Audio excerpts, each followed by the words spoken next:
High guys, welcome back to the channel. നമ്മൾ ARM അജയൻ്റെ രണ്ടാം മോഷണം സിനിമ കാണാൻ വേണ്ടി വന്നെങ്ങനെയാണ്. അപ്പോൾ പടം കണ്ടിട്ട് പറയാട്ടാ. 2D ആണോ 3D ആണോ എന്ന് അറിയില്ല. എന്തായാലും ഏതാന്ന് വെച്ചാൽ കാണണേ. രാവിലെ 9 മണിക്ക് PVR ഫോറം മോളിലുള്ള ഷോ കണ്ടാ, സ്ക്രീൻ 3യിൽ കേട്ടാ. സ്ക്രീൻ 3 N89 ആണ് കേട്ടോ നമ്മുടെ സീറ്റ്. അപ്പൊ സിനിമ കണ്ടു. ഞാൻ വളരെ ഹാപ്പിയാണ്. 2Dയിലാണ് സിനിമ കണ്ടത്. 3Dയിൽ ഞാൻ ഒന്നുകൂടി കാണാനായിട്ട് ഞാൻ വരുന്നുണ്ട്. കാരണം ഈ സിനിമ എൻ്റെ അമ്മേനെ എനിക്ക് കാണിക്കണം. ഒയ്യോ, കിടിലം പടം, കിടിലം. എനിക്ക് പേഴ്സണലി വളരെയധികം ഇഷ്ടമായി. എസ്പെഷ്യലി എടുത്തു പറയേണ്ട ഒരു കാര്യമുണ്ട്. ഫസ്റ്റ് സിനിമയാണ് ഈ ഡയറക്ടറിനെന്ന് ഒരിക്കലും പറയില്ല.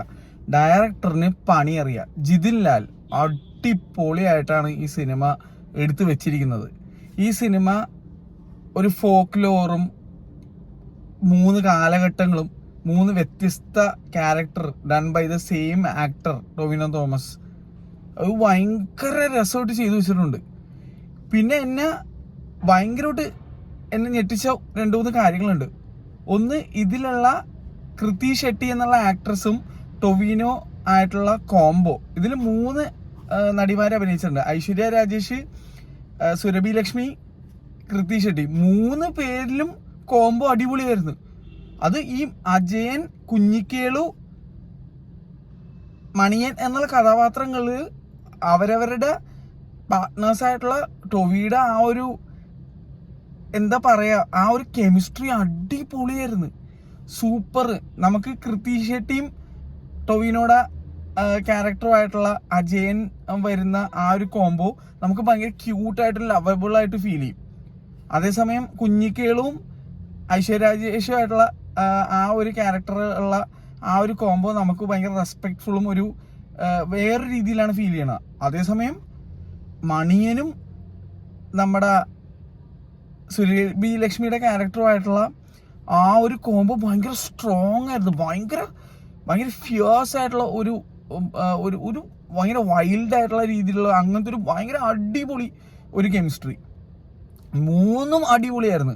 3 ചെയ്തിരിക്കുന്നത് ടൊവിനോ തോമസ് ആണെന്നുള്ളത് നമുക്ക് അത്ര ഈസിലി ഐഡന്റിഫൈ ചെയ്യാൻ പറ്റില്ല. കാരണം 3 വളരെ യുണീക്കായിട്ട് വളരെ ഡിഫറെൻ്റ് ആയിട്ട് പല ഷെയ്ഡ്സിലുള്ള ക്യാരക്ടറാണ്. പല രീതിയിലാണ് അത് ചെയ്തു വെച്ചിരിക്കുന്നത്. അതിനകത്ത് മണിയൻ വാസ് എക്സെപ്ഷണൽ. ഒരു രക്ഷയില്ലാത്ത ഒരു ആക്ടിങ് ആയിട്ട് എനിക്ക് ഫീൽ ചെയ്തു. വളരെ നന്നായിട്ട് ചെയ്തിട്ടുണ്ട്. വളരെ നന്നായിട്ട്, വളരെ ഭംഗിയായിട്ട്, വളരെ കൺവിൻസിങ് ആയിട്ട്, ഭയങ്കര റോ ആയിട്ട്, കിഡിലിനായിട്ട് അത് ചെയ്തു വെച്ചിട്ടുണ്ട്. I really love that character. ഈ 3 ക്യാരക്ടറിൽ ദി ബെസ്റ്റ് പെർഫോമൻസ് തീർച്ചയായിട്ടും മണിയൻ എന്നുള്ള ക്യാരക്ടറിലാണ് ടൊവിയുടെ. അത് അടിപൊളി തന്നെയായിരുന്നു. കുഞ്ഞിക്കളു ഉണ്ട്, കുറച്ചേ ഉള്ളൂ, പക്ഷെ ആ ഉള്ള ഭാഗം അടിപൊളിയായിട്ട് ചെയ്തു വെച്ചിട്ടുണ്ട്. അജയൻ പിന്നെ നമുക്ക് ടൊവി ഇതിനു മുന്നേ ചെയ്തിരിക്കുന്ന ടൈപ്പ് റോൾസിന്റെ ഒരു വേറൊരു വേർഷനായിട്ട് ഫീൽ ചെയ്യും. പക്ഷെ എന്നാലും ആ ഒരു ക്യാരക്ടറിനോട് വളരെയധികം നീതി പുലർത്തിയിട്ടുണ്ട്. പിന്നെ ഇതിനകത്ത് വേറെ കുറച്ച് ആക്ടേഴ്സും കൂടി ഉണ്ട്. എല്ലാവരും വളരെ മനോഹരമായിട്ട് തന്നെ ചെയ്തിട്ടുണ്ട്. ബേസിൽ ജോസഫ് അടിപൊളിയായിട്ട് ചെയ്തിട്ടുണ്ട്. നമ്മുടെ ജഗദീഷ് ഏട്ടൻ കുറച്ച് നേരമുള്ളൂ, പക്ഷെ കിടിലൻ റോള്. അങ്ങനെ പറയാൻ പോയ ഒരുപാടുണ്ട്. പക്ഷെ എന്നെ ഞെട്ടിച്ച മറ്റു കുറച്ച് കാര്യങ്ങളുണ്ട്. Visuals by Jomon T John. കുറേ നാളുകൾക്ക് ശേഷമാണ് സിനിമാറ്റോഗ്രഫി നമ്മൾ മലയാളത്തിൽ ജോമോൻ ടി ജോണ് കാണുന്നത്. എന്താ ഫ്രെയിംസ്, എന്തൊക്കെയാണ് എടുത്തു വെച്ചിരിക്കുന്നത്. അത്രയും രസമായിട്ട് ഒരു ഷോട്ട് ഉണ്ട്. ഒരു ഗുഹയിൽ ഒരു ഭയങ്കര രസമായിട്ട്. അത് ആളെ കാണാനൊന്നും അങ്ങനെ പറ്റില്ല. ഒരു സിലിയോട്ട് ലുക്കിലുള്ള ഒരു സാധനം. എന്ത് ഷോട്ടായിരുന്നു അറിയാമോ എൻ്റെ പൊന്നോ. അത് ഞാൻ ഇവിടെ കണ്ടതിൻ്റെ ഒരു ഗുണം കൂടിയാണെന്നറിയില്ല. ലേസറിൽ ഇത് കണ്ടപ്പോൾ ഉള്ള ഒരു എഫക്റ്റ് നമ്മുടെ വനിതയിലോ അല്ലെങ്കിൽ ഇവിടെ ഫോറം മോളിലോ സിനിമ കാണുന്നവർക്ക് വിഷ്വൽ ട്രീറ്റ് തന്നെ ആയിരിക്കും. അതിൻ്റെ ഒപ്പം തന്നെ ഒരു സിനിമ മനോഹരമാവുന്നത് വിഷ്വൽ മാത്രമല്ല, അതിൻ്റെ ഓഡിയോ കൂടി അടിപൊളിയാവുമ്പോഴാണ്. ഇതിൻ്റെ music direction and sound department വേറെ റേഞ്ച് വർക്ക്. ദിബു നീനാൻ തോമസ് ബാച്ചിലറൊക്കെ ചെയ്തിരിക്കുന്ന മച്ചാൻ.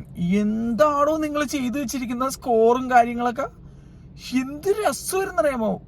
Brilliantly done. ആ ഒരു അനന്തഭദ്രമൊക്കെ കാണുമ്പോൾ നമുക്ക് അതിനകത്തൊരു ടൈപ്പ് സ്കോർ പോലത്തെ ഒരു സംഭവം കിട്ടില്ല. ഫോക്ലോർ വൈബ് സാധനം, ചെണ്ട, നമ്മുടെ കേരളത്തിലുള്ള ഇൻസ്ട്രുമെന്റ്സ് വെച്ചിട്ടുള്ള സാധനങ്ങൾ, എൻ്റെ മോനെ അതും മോഡേൺ സാധനവും. അതേസമയം തന്നെ ഇതിനകത്ത് കാലഘട്ടം കാണിക്കുന്ന ആ 80s 90s ടൈമാണ്. ആ ടൈപ്പിലുള്ള ആ ഒരു സംഭവം ഒക്കെ ആയിട്ട് അടിപൊളിയാണ്. ഇതിന്റെ കാലഘട്ടം എങ്ങനെയാന്ന് വെച്ച് കഴിഞ്ഞാൽ BC ടൈം ഉണ്ട്, പിന്നെ ഒരു ഏകദേശം ഒരു എനിക്ക് തോന്നുന്നത് 18th സെഞ്ചുറി ഒരു കാലഘട്ടം കാണിക്കുന്നുണ്ട്. പിന്നെ നമ്മളെ ഫ്യൂച്ചറായിട്ട് കാണിക്കുന്ന പ്രസന്റ് അല്ല, അപ്പോഴും കാണിക്കുന്നത് നമ്മളെ 1970s 1980s കാലഘട്ടമാണ്. അതൊക്കെ ചെയ്തേക്കണാണ്. ആർട്ട് വർക്ക്, മേക്കപ്പ് ഒക്കെ അടിപൊളിയായിട്ടാണ് എനിക്ക് ഫീൽ ചെയ്തത്. ഇതിന്റെ ഒപ്പം ഇത്രയും കിടിലം ബീജിയം, ഇത്രയും കലക്കൻ സ്കോറിങ്ങും മ്യൂസിക്കും പാട്ടുകളാണെങ്കിൽ തന്നെ നമുക്ക് ഓർത്തിരിക്കാൻ പറ്റുന്ന രീതിയിൽ നല്ല അടിപൊളി പാട്ടുകളായിട്ടാണ് എനിക്ക് ഫീൽ ചെയ്തത്. ഇതിനകത്ത് ആ ഒരു കിളിയെ എന്നുള്ള പാട്ട് തിയേറ്ററിൽ എന്ത് രസമായിരുന്നു അറിയാമോ കേൾക്കാൻ. I totally love this movie. എനിക്ക് ഈ സിനിമ ഞാൻ എന്തായാലും രണ്ടാമത്തെ തവണ കാണും. 3D കണ്ടിരിക്കും. കാരണം ഇതിനകത്ത് ഈ സിനിമ കണ്ടപ്പോൾ എനിക്ക് മനസ്സിലായി 3D എലമെന്റ്സ് എവിടെയൊക്കെ വന്നിട്ടുണ്ട്. ഇതൊക്കെ 3Dയിൽ അടിപൊളി 3D ആണെങ്കിൽ വേറെ സീനായിരിക്കും എന്നുള്ള കാര്യം എനിക്ക് മനസ്സിലായി. പിന്നെ ഓൾറെഡി ഇവര് ഈ സിനിമ 3Dയിലാണ് ഇത് കാണണ്ടേന്നുള്ളൊരു ഇത് പറഞ്ഞിരിക്കുന്നതുകൊണ്ടും, പിന്നെ അൺഫോർച്ചുനേറ്റ്ലി ഇവിടെ കുറച്ച് പ്രശ്നങ്ങൾ ഉണ്ടായിരുന്നതുകൊണ്ടാണ്, അത് തിയേറ്ററിന്റെ പ്രോബ്ലം അല്ല, വന്ന DCP ഡിജിറ്റൽ സിനിമ പാക്കേജ് വന്നതിനുണ്ടായിരുന്ന ഒരു പ്രോബ്ലമാണ്. അത് റെക്ടിഫൈ ചെയ്തുകൊണ്ടിരിക്കുകയാണ്. ചിലയിടങ്ങളിൽ പഴയ DCP തന്നെ പ്ലേ ചെയ്തിട്ടുണ്ട്, പക്ഷെ അതിന്റെ സെക്കൻഡ് ഹാഫിൽ വേണ്ടത്ര ബ്രൈറ്റ്നസ് ഇല്ലായിരുന്നു എന്നാണ് അറിയാൻ കഴിഞ്ഞത്. അങ്ങനത്തെ സംഭവങ്ങൾ കൊണ്ടാണ് ഇവിടെ അവർ 3D പ്ലേ ചെയ്യാൻ. പകരം 3D ടിക്കറ്റ് എടുത്തത് എല്ലാവർക്കും 3D റീഫണ്ട് കൊടുത്തിട്ടുണ്ട്. ഇത് കൂടാതെ ഇവിടെ 3D ക്ലിയർ ചെയ്തിട്ടേ അവർ ഷോ റൺ ചെയ്യുള്ളൂ എന്ന് പറഞ്ഞിട്ടുണ്ട്. അത് തിയേറ്ററിന്റെ കുഴപ്പമല്ല, ഞാൻ വീണ്ടും പറയാണ്, തിയേറ്ററിന്റെ പ്രോബ്ലം അല്ല, ഫോറമോളോ അല്ലെങ്കിൽ PVRന്റെ പ്രശ്നങ്ങളൊന്നും അല്ല. പലയിടങ്ങളിലും 3D ഷോസ് ക്യാൻസൽ ചെയ്യേണ്ടി വന്നു, കാരണം ഈ വന്നിരിക്കുന്ന DCPയുടെ പ്രോബ്ലമാണ്. അപ്പോൾ DCP റെക്ടിഫൈ ചെയ്ത് മേക്കേഴ്സ് തീർച്ചയായിട്ടും രണ്ടാമത്തെ DCP അയക്കും.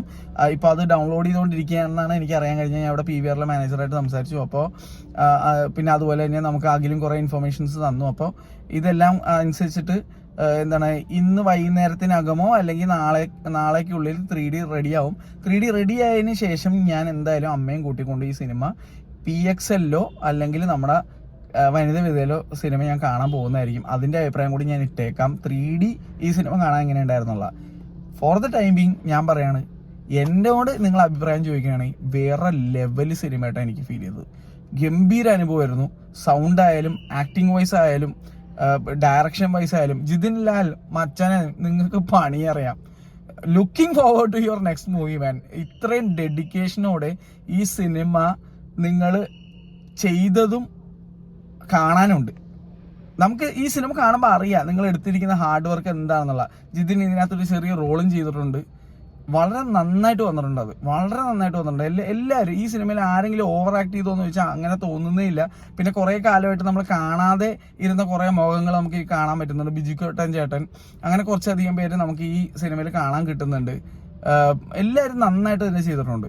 പേഴ്സണലി എനിക്ക് ഇതിലുള്ള 3 ലവ് ട്രാക്സും വളരെ ചെറുതും വലുതും ഒക്കെ ആയിട്ട് ഇതിനകത്ത് പല രീതിയിൽ ലവ് എന്നുള്ള സംഭവം പോകുന്നുണ്ട്. അത് 3 തരത്തിലുള്ള ലവ് ഒക്കെ കാണിക്കുന്നുണ്ട്. അത് നന്നായിട്ടുണ്ട്. വളരെ കുറഞ്ഞ സമയം കൊണ്ട് ഈ സിനിമ എല്ലാം എസ്റ്റാബ്ലിഷ് ചെയ്തു എന്നുള്ളതാണ്. പിന്നെ എനിക്ക് ഇഷ്ടപ്പെട്ട ഒരു കാര്യം ഈ സിനിമയുടെ പേസിംഗ് ആണ്. ഇത് എഡിറ്റ് ചെയ്ത ഷമീർ മുഹമ്മദ് പൊള്ളി. You did A wonderful job brother. കാരണം ഈ സിനിമ എഴയാനുള്ള സാധ്യത ഉണ്ടാവുമായിരുന്നു ഈ ഇത്രയും നന്നായിട്ട് എഡിറ്റ് ചെയ്തില്ലായിരുന്നെങ്കിൽ. കാരണം ഈ സിനിമ അത്രയും ഫാസ്റ്റ് പേസിലാണ് പോകുന്നത്. 3 കാലഘട്ടം കാണിക്കുന്ന പടമാണ്. ഇപ്പോൾ ഇത് എഡിറ്റ് ചെയ്ത് വെച്ചിരിക്കുന്ന രീതി കാരണം നമുക്ക് 1 മിനിറ്റ് പോലും ബോറടിച്ചില്ല എന്നുള്ളതാണ്. ഞാൻ അനുഭവനോട് അത് തന്നെ ചോദിച്ചപ്പോൾ അനുഭവം പറഞ്ഞു, ഒരു തരി ബോറടിച്ചില്ല, പടം തീർന്ന് അറിഞ്ഞില്ല എന്നുള്ളതാണ്. അമ്മാതിരി പേസിങ്ങിലാണ് ഈ സിനിമ പോയിരിക്കുന്നത്.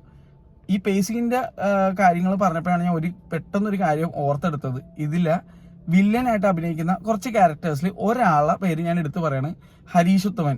ഹരീഷ് ഒരു കണ്ണൂരുകാരനാണെന്ന കാര്യം അധികം പേർക്ക് അറിയില്ല.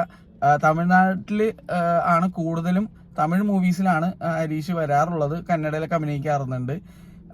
ഹരീഷിന്റെ റോളും ഹരീഷ് നല്ല അടിപൊളിയായിട്ട് ചെയ്തിട്ടുണ്ട്. പിന്നെ നമ്മുടെ കുഞ്ഞിരാമായണത്തിൽ കാണുന്ന കുറേ കാസ്റ്റ്, പിന്നെ നമ്മുടെ ബറ്റാലിയനിലൊക്കെയുള്ള കുറച്ച് ടീമുകൾ ഇതിനകത്തും അഭിനയിച്ചിട്ടുണ്ട്. അവരുടെ പേരൊന്നും എനിക്കെടുത്ത് പറയാൻ അറിയില്ല.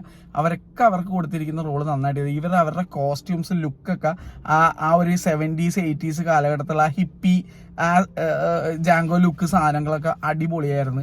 നല്ല കോസ്റ്റ്യൂംസ് ആയിരുന്നു. ഈ ഹരീഷിന്റെ കൂടെ ഒരു മച്ചാനുണ്ട് നമ്മുടെ ബറ്റാലിയനിലൊക്കെ അഭിനയിച്ച, അവന്റെ ഒരു പ്രത്യേക ഹെയർ സ്റ്റൈൽ, നമ്മുടെ കോക്കണ്ണന്റെ പോലത്തെ ഒരു ഹെയർ സ്റ്റൈലും ചെവിയിൽ മറ്റേ പ്രത്യേക തരം കമ്മലൊക്കെ ഇട്ടിട്ട് മറ്റേ അടിപൊളി സാധനമായിരുന്നു. അവന്റെ ഫുൾ കോസ്റ്റ്യൂമൊക്കെ പൊളിയായിരുന്നു. ആ ഒരു കാലഘട്ടം എസ്റ്റാബ്ലിഷ് ചെയ്യാൻ വളരെ നന്നായിട്ട് കോസ്റ്റ്യൂം ഡിപ്പാർട്ട്മെന്റിനും ആർട്ട് ഡിപ്പാർട്ട്മെന്റിനും ഒക്കെ കഴിഞ്ഞു എന്നുള്ളതാണ്. ചിലപ്പോൾ ഒരുപാട് ചെയ്യാൻ പോയി അവിടെയൊക്കെ എന്തെങ്കിലും ഫോൾട്ട് കണ്ടുപിടിച്ചേക്കാം. പക്ഷെ എൻ്റെ കണ്ണിൽ ആസ് എ നോർമൽ വ്യൂവർ എനിക്കിതൊന്നും വേറൊരു ഫോൾട്ടുകളും എനിക്ക് തോന്നിയില്ല, ഞാൻ ഒന്നും കണ്ടില്ല.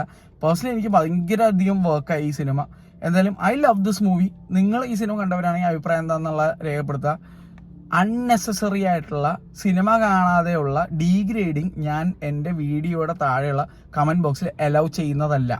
സിനിമ ഇഷ്ടപ്പെട്ടോ ഇല്ലയോ എന്നൊക്കെ നീറ്റായിട്ട് പറയാം. അല്ലാതെ ആരും പോയി സിനിമ കാണരുത്, ആരും അങ്ങനെ ചെയ്യരുത്, ഇതൊരു കൂറപ്പടമാണ്, ഈ ലെവൽ രീതിയിൽ കമന്റ് ഇട്ടാൽ അടിച്ച് ഞാൻ തൂക്കും ഉള്ള കാര്യം ഞാൻ പറഞ്ഞേക്കാം. അത് ഞാൻ എടുത്ത് പറയുന്നുള്ളൂ. എന്തായാലും എനിക്ക് ഈ സിനിമ വളരെയധികം വർക്കായി. ബാക്കിയുള്ളവരുടെ കാര്യം എനിക്കറിയില്ല. അനുപയ്ക്കും വളരെയധികം പടം ഇഷ്ടപ്പെട്ടു. അനുപ തീരെ വയ്യാതിരിക്കണായിരുന്നു. എന്നിട്ടും അനുപ പറഞ്ഞു അനുപക്ക് അതൊന്നും ഓർക്കാനുള്ള സമയം കിട്ടിയില്ല, അത്രയധികം പടം ഇഷ്ടപ്പെട്ടു എന്നാണ് അനുപ പറഞ്ഞത്. എന്തായാലും thank you so much Jithinlal for this wonderful movie. എന്തായാലും ടോവി അടിപൊളി റോൾ മാൻ, അടിപൊളി. മണിയൻ ഇറ്റ് വാസ് സ്പെഷ്യൽ, അത്ര എനിക്ക് പറയാനുള്ളൂ. കൃതി ഷെട്ടി അടിപൊളിയായിട്ടുണ്ടായിരുന്നു. I am looking forward to your other movies. Do come and act in Malayalam, അത്ര എനിക്ക് പറയാനുള്ളൂ. പിന്നെ സ്പെഷ്യൽ മെൻഷൻ ടു നമ്മുടെ സുരഭി ലക്ഷ്മി ചേച്ചി, ഒരു രക്ഷയില്ല, കിടിലൻ റോളായിരുന്നു, അടിപൊളിയായിട്ട് ചെയ്തിട്ടുണ്ട്. എനിക്ക് പേഴ്സണലി വളരെയധികം ഇഷ്ടപ്പെട്ടു. ഇത്രയേ ഉള്ളൂ. നിങ്ങളെ അഭിപ്രായങ്ങൾ നിങ്ങൾ കമൻ്റ് ആയിട്ട് ഇടുക. എന്തായാലും അടുത്ത പടത്തിന് പോട്ടെ. കിഷ്കിണ്ടാ കാണ്ഡം അതും ഞാൻ കാണുന്നുണ്ട്. അതേപോലെ തന്നെ നമ്മൾ നാളെ കൊണ്ടൽ കാണുന്നുണ്ട്. കൊണ്ടൽ ഇവിടെ PXL ഞാൻ കാണുന്നത്. ഫുൾ സ്ക്രീനാണ്. It is a flat ratio movie. മൊത്തം സ്ക്രീൻ നിറഞ്ഞിരിക്കും. അപ്പോൾ അതും ഓർമ്മപ്പെടുത്തുന്നു. അപ്പോൾ PXL ഫുൾ സ്ക്രീനായിട്ട് സിനിമ കാണാൻ താല്പര്യമുള്ള ആരെങ്കിലും ഉണ്ടെന്നുണ്ടെങ്കിൽ നിങ്ങൾക്ക് ഇതേ പറ്റിയ മലയാള മൂവി വന്നിരിക്കണം. നമ്മുടെ ബ്രഹ്മയുഗം, മഞ്ഞുമൽ ബോയ്സ്, ആടുജീവിതമൊക്കെ പോലെ നിറഞ്ഞിരിക്കുന്ന ഫോർമാറ്റിലായിരിക്കും ഇവിടെ PXL വരുന്നത്. പടം 3D ഒന്നുമല്ല, പക്ഷേ നാളെ നിങ്ങൾ കൊണ്ടൽ കാണാൻ PXL വന്നെയാണെങ്കിൽ നിങ്ങൾക്ക് ഫുൾ സ്ക്രീനായിട്ട് പടം കാണാൻ പറ്റും. നല്ല അടിപൊളി DCP ആണ് വന്നേക്കണതെന്നാണ് എനിക്ക് അറിയാൻ കഴിഞ്ഞത്. എന്തായാലും ബാക്കി സിനിമകളൊക്കെ കണ്ടിട്ട് ഞാൻ അഭിപ്രായം ഇട്ടേക്കാം. ടാറ്റ.